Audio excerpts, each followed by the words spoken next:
নমস্কার বন্ধুরা, মঙ্গলাপাল এডুকেশনাল চ্যানেলে তোমাদের প্রত্যেককে স্বাগত জানিয়ে আজকে আমি আলোচনা করব একাদশ শ্রেণীর প্রথম যে গল্পটা আছে কর্তার ভূত নামক, ওই গল্পটা নিয়ে তোমাদের সঙ্গে আজকে আমি আলোচনা করব। তবে শুরু করে যাক আজকের আলোচনার বিষয়। কর্তার ভূত নামক ছোট গল্পটি নেওয়া হয়েছে লিপিকা নামক কাব্যগ্রন্থ থেকে। 1326 বঙ্গাব্দে এটি প্রকাশিত হয়েছিল। আজকে আমি তোমাদের সঙ্গে আলোচনা করব কর্তার ভূত নামে যে গল্পটা আছে সেই গল্পটা নিয়ে। কর্তার ভূত, এটা লিখেছেন রবীন্দ্রনাথ ঠাকুর। কর্তার ভূত কথাটার অর্থ হলো, কর্তা হচ্ছে পরিবারের প্রধান বা গৃহের প্রধান। যে ব্যক্তি পরিবারের প্রধান রূপে প্রতিষ্ঠিত বা প্রধান, তিনি হচ্ছেন কর্তা। কর্তা সাধারণত বাড়ির পুরুষেরাই হয়ে থাকে। কারো বাড়ির কর্তা বাবাও হতে পারে, আবার কারো বাড়ির ঠাকুরদা বা অন্য কেউও হতে পারে। সেই হচ্ছে কর্তা, পরিবারের যে প্রধান পুরুষ ব্যক্তি। কর্তা আবার গ্রামেতেও হতে পারে, শহরে হতে পারে, আবার দেশে রাজ্যে সব জায়গারই কর্তা হতে পারে। কিন্তু পরিবারের যে প্রধান তাকেও কর্তা বলা হয়। আর ভূত, ভূত কথার অর্থ হলো যে অশরীরী আত্মা, যার দেহ নেই কিন্তু যাকে অনুভব করা যায় এবং যাকে চোখে দেখা যায় না, সেই হচ্ছে ভূত। এই কর্তার ভূত নামক ছোট গল্পটি লিখেছেন রবীন্দ্রনাথ ঠাকুর। রবীন্দ্রনাথ ঠাকুর সম্পর্কে বলার আর অপেক্ষা রাখে না, তাও দু এক কথা আমি বলে দিচ্ছি। রবীন্দ্রনাথ ঠাকুর 1961 সালে কলকাতার জোড়াসাঁকোর ঠাকুর বাড়িতে জন্মগ্রহণ করেছিলেন। তিনি একাধারে কবি, সাহিত্যিক, ছোট গল্পকার, লেখক প্রভৃতি ছিলেন এবং তিনি বহু লেখালেখি করেছিলেন। গীতাঞ্জলি কাব্যের জন্য নোবেল পুরস্কার পেয়েছিলেন 1913 সালে। তিনি অনেক, আমাদের এই যে কর্তার ভূত নামক ছোট গল্পটি, এটিও লিখেছিলেন। রবীন্দ্রনাথের জীবনের তার লেখা প্রথম কাব্য হলো কবি কাহিনী। এটা লেখা হয় 1878 সালে এবং তার জীবনের সবথেকে শেষ কাব্য হচ্ছে জন্মদিনে। এটা লেখা হয় 1941 সালে, তার মৃত্যুর কয়েক মাস আগে এটি লেখা হয়েছিল। তিনি 60 বছরের বেশি সময় ধরে কাব্য, কবিতা, গান সমস্ত কিছুই রচনা করেছিলেন। তিনি শুধুমাত্র মহাকাব্য রচনা করে যেতে পারেননি। তার লেখা কিছু রচনা হলো কবি কাহিনী, ভগ্ন হৃদয়, ভানু সিংহের পদাবলী, শৈশব, শিশু, সমস্ত কিছু তিনি লিখে গিয়েছিলেন। তিনি 1941 সালে পরলোক গমন করেছিলেন, তবু আমাদের হৃদয়ে তিনি চিরকালই অমর হয়ে আছেন। এর সংক্ষিপ্ত কিছু বর্ণনা দিলাম। রবীন্দ্রনাথের সম্পর্কে অনেক কিছু বিস্তারিতভাবে জানো, ছোটবেলা থেকেই পড়ে আসছো। এবার চলে আসছি পাঠ্য আলোচনায়। বুড়ো কর্তার মরণকালে দেশশুদ্ধ সবাই বলে উঠল, তুমি গেলে আমাদের কি দশা হবে। বুড়ো কর্তার মরণকালে দেশশুদ্ধ সবাই বলে উঠল। বুড়ো কর্তা তো একটা পরিবারের প্রধান, তাহলে সেই কর্তা মরে গেলে দেশশুদ্ধ সব লোক কেন বলে উঠবে। এখানে বুড়ো কর্তার অর্থ হলো যে দেশের প্রধান, তখনকার যে সমাজ, তখনকার একটা সমাজের প্রধান হচ্ছে ইংরেজ শাসক। সেই ইংরেজ, এই লাইনটা দুটো আক্ষরিক অর্থ আছে। এক, বুড়ো কর্তা মানে হচ্ছে পরিবারের প্রধান। একটা পরিবারের প্রধান যখন মারা যায় তখন তার পরিবারের সবাই দুশ্চিন্তাগ্রস্ত হয়ে ভাবে যে আমার অমুক লোক মারা গেল, এবার আমাদের পরিবারটা কিভাবে চলবে, এই রকমভাবে সবাই হা হুতাশ করে। আর যখন একটা দেশের প্রধান মারা যায়, অর্থাৎ তখনকার যে দেশের সরকার তখন ছিল ইংরেজ সরকার, সেই ইংরেজ সরকার 180 বছর বা তার কিছু বেশি সময় ধরে আমাদের এই দেশটাকে শাসন করেছিল। পরাধীন ভারতবর্ষকে লুটে ফুটে শাসন, অত্যাচার এসব করেছিল। কিন্তু তখনকার যে আমাদের ভারতীয়রা, তাদের অনেক দিন ধরে দেখেছিল, তাদের সব রীতিনীতি আদব কায়দাকেই মেনে নিয়েছিল। কিন্তু হঠাৎ করে যখন শুনল সেই বুড়ো কর্তা অর্থাৎ ইংরেজ শাসক আমাদের দেশ থেকে চলে যাবে, তখন বুড়ো কর্তার মরণকালে অর্থাৎ হচ্ছে ইংরেজ সরকার যখন আমাদের দেশ থেকে চলে যাবে, দেশ শুদ্ধ সবাই বলে উঠল, দেশের লোক ভারতীয় জনগণরা সবাই বলে উঠল, তুমি গেলে আমাদের কি দশা হবে। একটা পরিবারের সদস্য যখন মারা যায় তখন পরিবাররা কেঁদে বলে যে তুমি চলে গেলে আমাদের কি দশা হবে। তখন ইংরেজরা যখন আমাদের দেশ থেকে চলে যাওয়ার সময় এসে গেল, তখন আমাদের ভারতীয়রাও বলল যে এতদিন ধরে আমরা ইংরেজদের হাতে পরাধীন ছিলাম, এই সব আদব কায়দাতেই আমরা চলেছি, কিন্তু হঠাৎ যদি তারা চলে যায় আমাদের অবস্থা কিভাবে, আমরা কিভাবে সামলাবো, কে শাসন করবে, এই সব নিয়ে দুশ্চিন্তাগ্রস্ত হয়ে পড়ল। শুনে তারও মনে দুঃখ হলো। এই কথা শুনে ইংরেজ সাহেবের মনেও দুঃখ হলো। ভাবলে আমি গেলে এদের ঠান্ডা রাখবে কে। তখন ভাবলো যদি আমি চলে যাই তখন এদের ঠান্ডা রাখবে কে, অর্থাৎ এই যে ভারতবাসীদের চুপচাপ রাখবে কে, শান্ত রাখবে কে।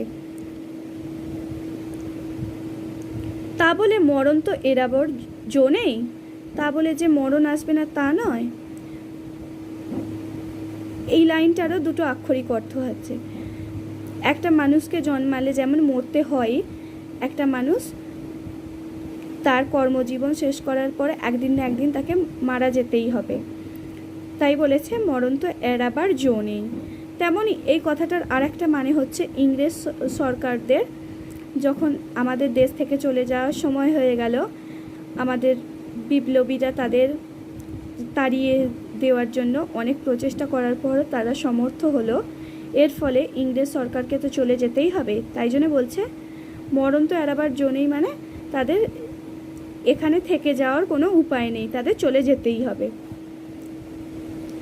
তবু দেবতা দয়া করে বললেন ভাবনা কি।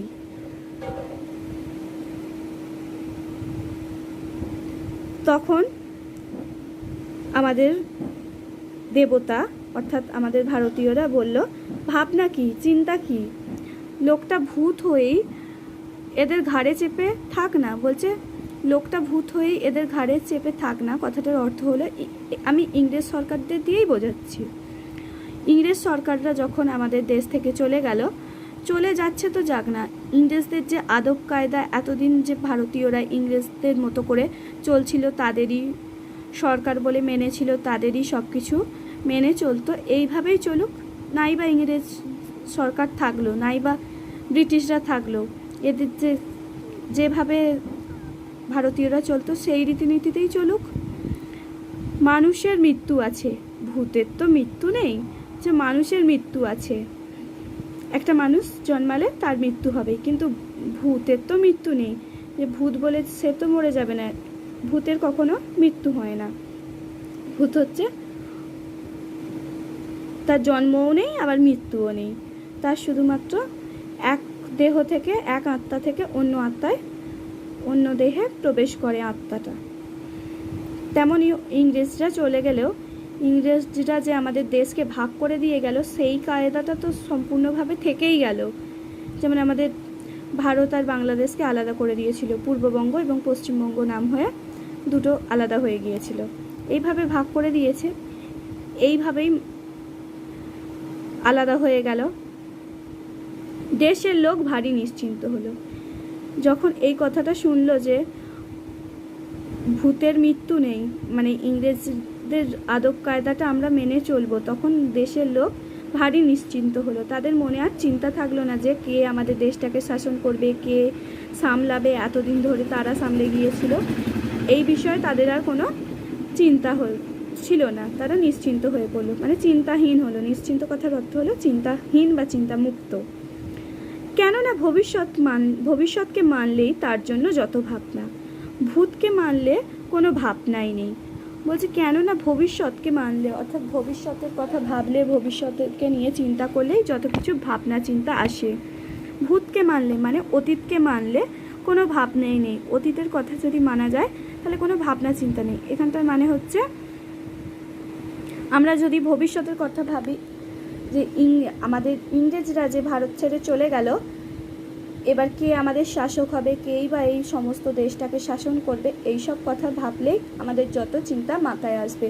কিন্তু যে ইংরেজরাই আমাদের দেশে প্রধান অর্থাৎ কর্তা হয়ে কর্তৃত্ব ফলাচ্ছিল, এই কথাটা ভাবলে আমাদের মনে চিন্তা আর কোনো আসবে না, কারণ আমরা ভারতীয়রা জানবো যে তারাই আমাদের সর্বা। সকল ভাবনা ভূতের মাথায় চাপবে, অর্থাৎ সমস্ত ভাবনাটাই সেই ভূতের মাথায় চাপে, অথচ তার মাথা নেই। ভূতের তো কখনো মাথা হয় না, তাই বলেছে অথচ তার মাথা নেই, সুতরাং কারো জন্য মাথা ব্যথাও নেই। যে ইংরেজরা চলে গেল, আমাদের ভারতবাসীদের যে কী হবে না হবে সেই সব নিয়ে তাদের কোনো ভাবনা চিন্তা নেই, কারণ তারা যে মনোবাসনা নিয়ে এসেছিল কিছুটা হলেও সেটা সম্পূর্ণ করতে পেরেছিল। লুঠে অত্যাচারিত, শাসিত, পীড়িত করেছিল আমাদের এই দেশবাসীদের। তবু স্বভাব দোষে যারা নিজে ভাবতে যায় তারা খায় ভূতের কানমোলা। অর্থাৎ যারা স্বভাব দোষে যে তাদের কথা ভাবতে চায়, ভূতের কথা অর্থাৎ ইংরেজ শাসকদের কথা ভাবতে চায়, যে তারা আমাদের কথা ভাবছে কিনা, তারা কিভাবে আছে না আছে, কোথায় তারা গেল, কিভাবে আমরা এখন কাটাবো, এইসব কথাগুলো ভাবতে চায়, তারা খায় ভূতের কানমোলা। অর্থাৎ ইংরেজরা তাদের এসে ধমক দিয়ে যায়। তখন ইংরেজরা দেশ থেকে চলে গেছে, কিন্তু ইংরেজরা কিছু সৈন্যদের পাঠিয়েছিল যারা আমাদের ভারতবাসীদের দিকে লক্ষ্য রাখছিল, সেই সব তারা ভারতবাসীদের উপর ধমক দিয়ে যায়। সেই কানমোলা না যায় ছাড়ানো, তার থেকে না যায় পালানো। সেই যে ধমক দিয়ে যায় সেই থেকে না যায় ছাড়ানো, সেই থেকে আমরা ছাড়াতেও পারছি না, এড়াতেও পারছি না, আর না যায় পালানো, তার থেকে আমরা কোথাও পালিয়েও যেতে পারছি না। অর্থাৎ তাদের অধীনেই আমরা হয়ে আছি, যে ইংরেজদের ছেড়ে আমরা অন্য কোথাও চলে যাব বা ইংরেজরা চলে যাক, এটা আমরা তাদের তাড়াতেও পারছি না সেই সময়টা, আবার তাদের ছাড়া আমরা চলতেও পারছি না, তাদের অধীনস্থ হয়ে গেছি। তার বিরুদ্ধে না চলে নালিশ, তার সম্বন্ধে না আছে বিচার। তার সম্বন্ধে তাদের বিরুদ্ধে, ইংরেজদের বিরুদ্ধে না চলে নালিশ, কারণ ইংরেজদের বিরুদ্ধে কার কাছে গিয়ে নালিশ করব, কারণ পুরো দেশময় যে আদালত, কোর্ট, উকিল সবই তো তখনকার ইংরেজ সাহেবরা, কাদের হয়ে নালিশ করব। আর তার সম্বন্ধে না আছে বিচার, এবং আমাদের যে দাবি সেটাই বা কে শুনবে, সবই তো তারা ইংরেজরা। দেশ শুদ্ধ লোক ভূতগ্রস্ত হয়ে চোখ বুজে চলে। দেশ শুদ্ধ লোক মানে ভারতের সমস্ত লোক ভূতগ্রস্ত হয়ে, অর্থাৎ ইংরেজদের উপর ভরসা করে চোখ বুজে চলে, যে যা হওয়ার তাই হবে, ভবিষ্যতে দেখা যাবে, এই সমস্ত কিছু ভাবতে ভাবতে তারা সময় অতিবাহিত করে দেয়। দেশের তত্ত্বজ্ঞানীরা বলেন, এই চোখ বুজে চলাই হচ্ছে জগতের সবচেয়ে আদিম চলা। দেশের তত্ত্বজ্ঞানী মানে যারা একটু জ্ঞানীগুণী ব্যক্তি, যারা বিভিন্ন পুঁথিপত্র পড়ে অনেক কিছু জ্ঞান অর্জন করেছে, তারাই হচ্ছে তত্ত্বজ্ঞানী। এই চোখ বুজে চলাই হচ্ছে জগতের সবচেয়ে আদিম চলা। চোখ বুজে চলা মানে কারো বিরুদ্ধে নালিশ প্রতিবাদ না করে চুপচাপ যা হচ্ছে সেটাকে মেনে নেওয়াই হচ্ছে সব থেকে আদিমতম চলা, যেটা কারা চলতো এবার বলছে। এই লাইনটা খুব ইম্পর্টেন্ট, যেটা এবার হবে। একেই বলে অদৃষ্টের চালে চলা। এখান থেকে প্রশ্ন আসে, অদৃষ্টের চালে চলা কাক বলতে কি বোঝো? অদৃষ্টের চালে চলা, অদৃষ্ট হচ্ছে যে ঈশ্বর বা বিধাতা, যেটাকে চোখে দেখা যায় না। অদৃষ্ট মানে ভাগ্যে বা কপালে যা লেখা আছে সেই মতো। অনেকেই আছে যারা কোনো কিছুর প্রতিবাদ না করে কোনো কিছু পুরো সম্পূর্ণভাবেই মেনে নেয়, কোনো কিছুর বিরুদ্ধে নালিশ প্রতিবাদ না করে সেটা যেমন হচ্ছে হোক বলে এই বলেই কাটিয়ে দেয়। আবার অনেকে আছে কারো বিরুদ্ধে প্রতিবাদ করে, অন্যায়ের বিরুদ্ধে প্রতিবাদ করে, আর যারা প্রতিবাদ না করে সেই ধরনের চলা মানে চালচলন, কারো বিরুদ্ধে কোনো কিছু ইংরেজদের বিরুদ্ধে প্রতিবাদ না করেই আমরা সময়টাকে কাটিয়ে দেব, এইভাবে চলাই হচ্ছে জগতের সবথেকে আদিমতম চলা। পুরনো যে ঘটনা এইভাবেই ঘটত। সৃষ্টির প্রথম চক্ষুহীন কীটাণুরা এই চলা চলতো। এইটাও খুব পরীক্ষায় আসে, কারা অদৃষ্টের চালে প্রথম চলতো। সৃষ্টির প্রথম চক্ষুহীন কীটাণুরা, সৃষ্টির মানে পৃথিবী যখন সৃষ্টি হয়েছিল, প্রথম যে চক্ষুহীন মানে যাদের চোখ নেই সেই কীটাণুরা, জীবাণুরা, কীটাণু কথার বাংলা অর্থ হলো জীবাণু, এই চলা চলতো। এইভাবে তারা চলে যেত। ঘাসের মধ্যে গাছের মধ্যে আজও এই চলার অভ্যাস প্রচলিত। তাহলে অদৃষ্টের চালে চলা, মানুষ অদৃষ্টের চালে চলে না, কারণ মানুষের একটা মন আছে, মুখ আছে, সব কথা যে সবার পছন্দ হবে তাও নয়, এবং অনেকেই আছে প্রতিবাদ প্রিয়া হচ্ছে জাগ্রত, তারা প্রতিবাদ করবেই। কিন্তু যারা ঘাস গাছ কীটাণু, তারা তো আর কারো বিরুদ্ধে প্রতিবাদ করে না। যদি কোনো একটা গাছকে কেউ কেটেও ফেলে, গাছ তার বিরুদ্ধে প্রতিবাদ করতে পারবে না, রুখে দাঁড়াতে পারবে না, কিন্তু মানুষ তার বিরুদ্ধে অবশ্যই প্রতিবাদ করতে পারবে। তাই জন্য বলছে অদৃষ্টের চালে চলায় চলতো চক্ষুহীন কীটাণীরা, ঘাসেরা, গাছেরা, এই ধরনের চলনে চলতো। এই চলার আভাস প্রচলিত। এই চলার যে আভাস মানে পূর্ব কিছু ঘটনা লক্ষ্য করা যায়। প্রচলিত মানে যেটা প্রচলন আছে। শুনে ভূতগ্রস্ত দেশ আপন আদিম আভিজাত্য অনুভব করে। এই শুনে ভূতগ্রস্ত দেশ মানে হচ্ছে যারা ইংরেজ অর্থাৎ পরাধীন ভারতবর্ষের যে অধিবাসীরা, বাসিন্দারা, তারা আপন আদিম আভিজাত্য অনুভব করে। আপন মানে নিজেদের, আদিম মানে হচ্ছে যেটা অতি প্রাচীন পুরনো, আভিজাত্য এই যে গর্ব, এই যে অদৃষ্টের চালে চলা, এইটা অনুভব করে, এটা মনে মনে বুঝতে পারে, তাতে অত্যন্ত আনন্দ পায়।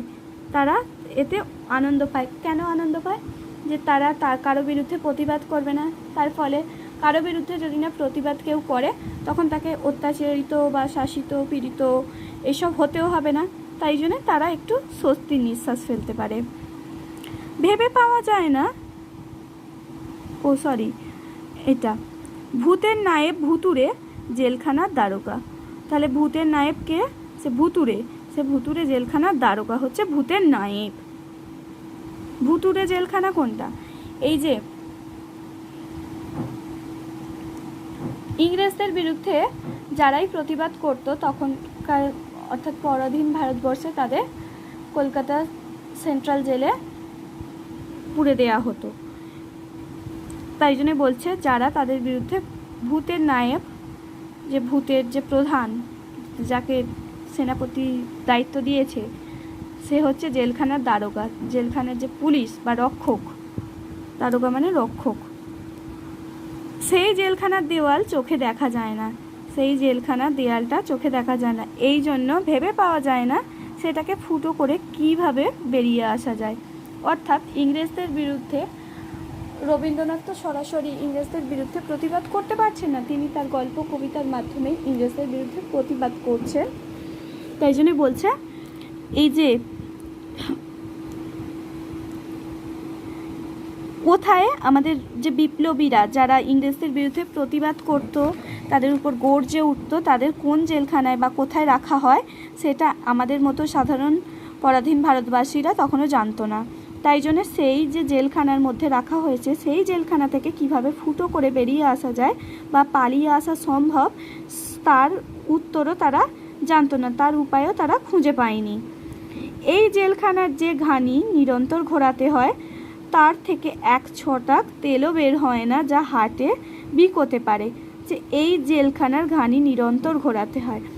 যেসব বিপ্লবীদের ইংরেজরা তাদের ইংরেজদের বিরুদ্ধে লড়াই করার জন্য জেলখানায় বন্দি করে রেখেছিল, সেইখানে যে বন্দি ভারতবাসীরা, তারা সেখানে যতই কষ্ট করুক না কেন, তাদের দিয়ে ঘানি টানানো হতো, যেখান থেকে তেল বের করা হয়, সেই ঘানি যতই ঘোরাক না কেন, তারা যতই পরিশ্রম করুক না কেন, কষ্ট করুক না কেন, বেরিয়ে আসার চেষ্টা করুক না কেন, তারা কিছুতেই বেরিয়েও আসতে পারতো না।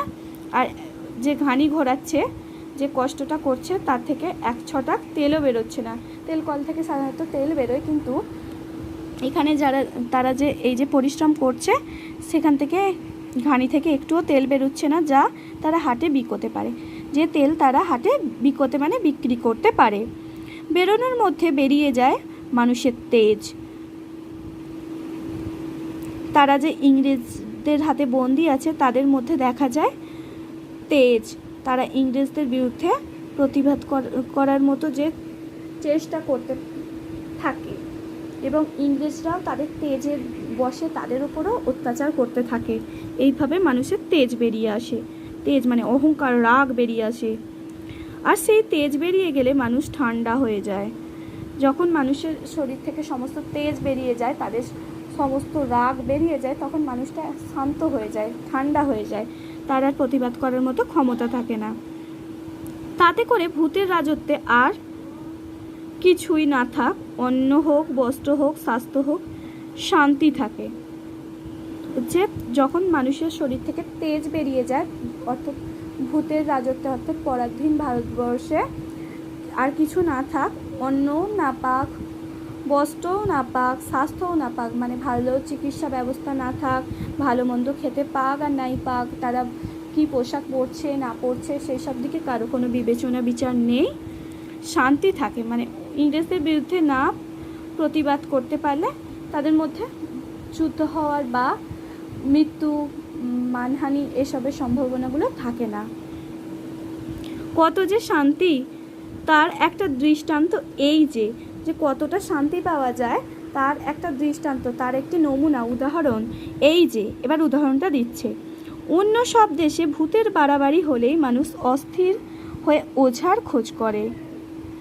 বলছে যখন অন্য সব দেশে যখন ভূতের বাড়াবাড়ি হয়, যখন ভূত বেশি বাড়াবাড়ি করে, অর্থাৎ এখানেও বোঝার বিষয় আছে, ইংরেজদের কথাই এখানেও বলতে চেয়েছে যে ভূতের বাড়াবাড়ির কথার অর্থ এখানটায় হচ্ছে যখন ইংরেজরা তাদের উপর বেশি অত্যাচার করে তখন তারা বাধ্য হয়ে ওঝার খোঁজ করে। তারা ওঝা হচ্ছে যে ভূত ছাড়ায়, অর্থাৎ বিভিন্ন ঝাড়ফুঁক টুকটাক করে তার শরীর থেকে ভূতটাকে তাড়ায়, তার খোঁজ করে। এখানে সে চিন্তাই নেই, এই আমাদের পরাধীন ভারতবর্ষে সেই চিন্তাটা নেই। কেন নেই? কেননা ওঝাকেই আগে ভাগে ভূতে পেয়ে বসেছে। অর্থাৎ এখানটাও একটু বোঝার ব্যাপার আছে যে ওঝাকেই আগে ভাগে ভূতে পেয়ে বসেছে।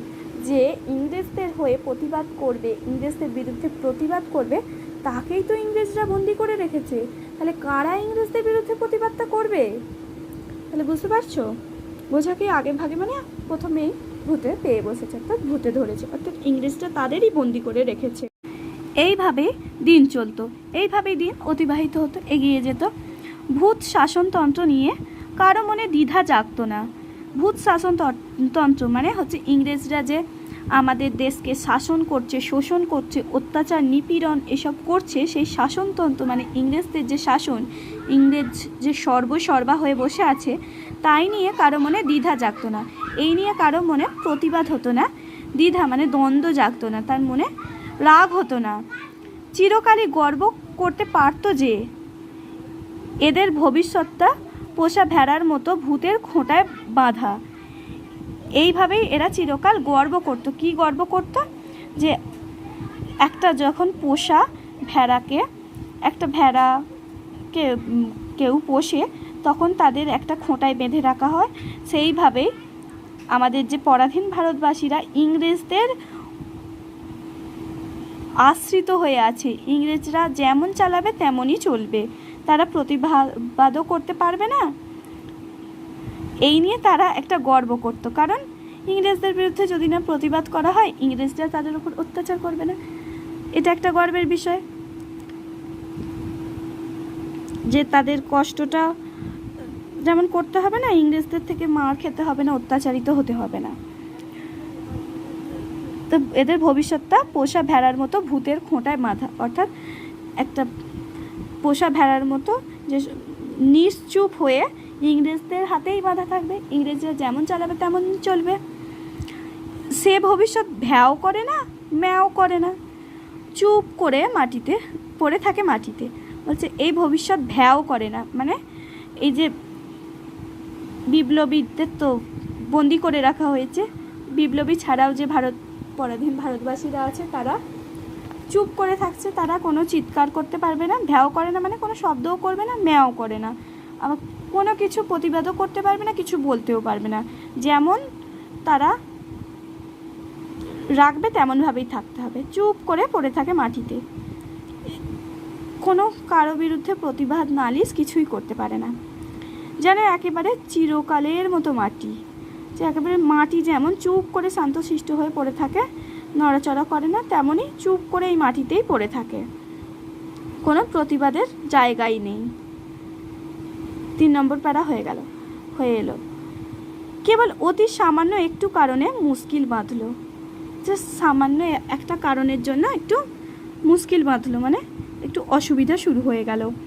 সেই হচ্ছে এই যে পৃথিবীর অন্য দেশগুলোকে ভূতে পায়নি, হচ্ছে পৃথিবীর যে সমস্ত অন্যান্য দেশগুলো আছে তাতে ইংরেজরা চেপে বসেনি, অর্থাৎ কেন আমাদের ভারতবর্ষে শুধুমাত্র কিছু কম শক্তিশালী দেশ চেয়েও ইংরেজরা লুট শাসন শোষণ এসব করছিল, তবে ভারতবর্ষের উপর বেশি তারা অত্যাচার করছিল, নিপীড়ন করছিল, কারণ ভারতবর্ষের একদিকে আছে পাহাড়, একদিকে আছে খনিজ সম্পদের ভাণ্ডার, একদিকে আছে পর্বত, নদী এবং কয়লার খনি, সোনা, মণিমুক্ত সমস্ত কিছুই যা ভারতে বর্তমান। তার ফলে ভারতের এত ঐশ্বর্য ধনরত্ন এইসব দেখে ইংরেজরা তাদের লোভ সামলাতে পারেনি, তাই পৃথিবীর অন্যান্য দেশগুলিতে তারা অত্যাচার করতে পারেনি, কিন্তু আমাদের এই ভারতবর্ষকেই অত্যাচারিত করে তুলেছে, পৃথিবীর অন্য দেশগুলিকে ভূতে পায়নি, অর্থাৎ ইংরেজরা অন্যান্য দেশগুলির ওপর অতটা অত্যাচার করেনি। তাই অন্য সব দেশে যত ঘানি ঘোরে তার থেকে তেল বেরোয় তাদের ভবিষ্যতের রথচক্রটাকে সচল করে রাখবার জন্য। বলছে তার ফলে যে অন্যান্য দেশ তা থেকে যে সমস্ত অর্থ সম্পদ যা পাওয়া যায় সেই সব নিয়ে তাদের ভবিষ্যতের রথচক্র, অর্থাৎ ভবিষ্যতের রথের চাকা তাকে ঘোরানোর জন্য, একটা রথ থাকলে তার রথের চাকায় তেল দিয়ে তাকে ঘোরাতে হবে, ভবিষ্যৎ প্রজন্মের জন্য তারা সঞ্চয় করতে পারবে। অন্যান্য দেশের লোকগুলো তাদের ভবিষ্যতের জন্য কিছু সম্পদ তারা রাখতে পারত, কিন্তু আমাদের ভারতবর্ষে এমনভাবে ইংরেজরা অত্যাচার করত যে তারা ভারতবাসীরা তাদের ভবিষ্যতের জন্য তো নয়, কিন্তু বর্তমানেও ভয়ে চুপচাপ হয়ে থাকতে হতো।